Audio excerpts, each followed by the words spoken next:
Hi అండి, welcome to my channel. నేను మీ దుర్గా. ఈరోజు మా ఇంట్లో అయితే ఎగ్ దమ్ బిర్యానీ అయితే చేస్తున్నానండి. దమ్ బిర్యానీ అంటే మామూలుగా గుడ్ బిర్యానీ అని కూడా అంటాం కదండి. అయితే సరే, నేను ఆ ప్రాసెస్ ఎలా ఏంటి అన్నది మా ఇంటి స్పెషల్ అయితే నేను చూపిస్తున్నానండి.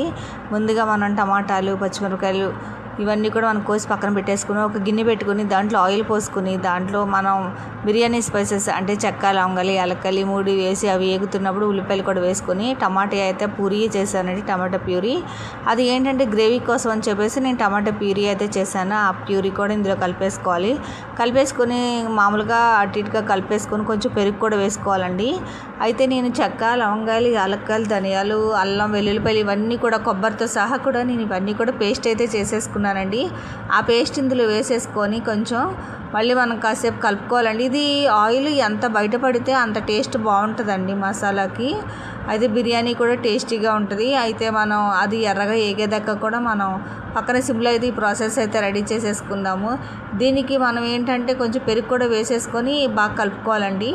అయితే పక్క పొయ్యి మీద వాటర్ పెట్టుకొని దాంట్లో కొంచెం బిర్యానీ స్పైసెస్ వేసుకొని అందులోనే బిర్యానీ ఆకు కూడా వేసుకోవాలండి. ఈ ఆకు కూడా వేసేసుకొని అందులో కొంచెం ఒక నిమ్మకాయ చెక్క కూడా వేసుకొని నీళ్ళు అయితే బబుల్స్ వచ్చేదాకా కూడా మరగపెట్టుకోవాలండి. ఆ పక్క పొయ్యి మీద దాంట్లో కొంచెం ఆయిల్ కూడా వేసుకోవాలి. ఎందుకంటే మనకి రైస్ వేరగకుండా తర్వాత అంటుకోకుండా ఉంటుంది. అందుకనే చెప్పేసి నేనైతే ఆయిల్ కూడా వేస్తాను ఆ వాటర్లోని. ఇవి బబుల్స్ అయితే వస్తున్నాయి. ఇప్పుడు మనం ముందుగా బిర్యానీ రైస్ అయితే నానబెట్టుకుని ఉంచుకున్నాను కదండి.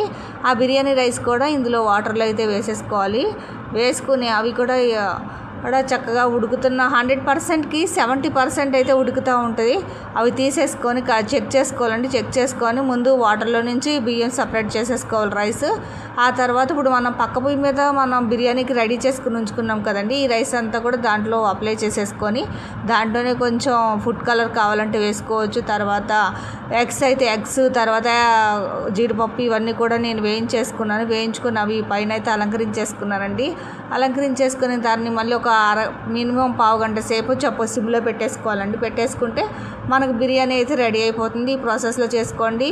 ఇది చాలా టేస్టీగా ఉంటుంది దమ్ బిర్యానీ. దాని తర్వాత ఏంటంటే మనకి నేను గ్రేవీ కోసం అయితే ఒట్టి బిర్యానీ అయితే వెళ్ళాం కదండి. గ్రేవీ కూడా నేను ఇంట్లోనే ప్రిపేర్ చేసుకుంటానండి. అయితే దాన్ని షార్వా ఎలా చేయాలి ఏంటి అన్నది అయితే నేను మీకు చూపిస్తాను.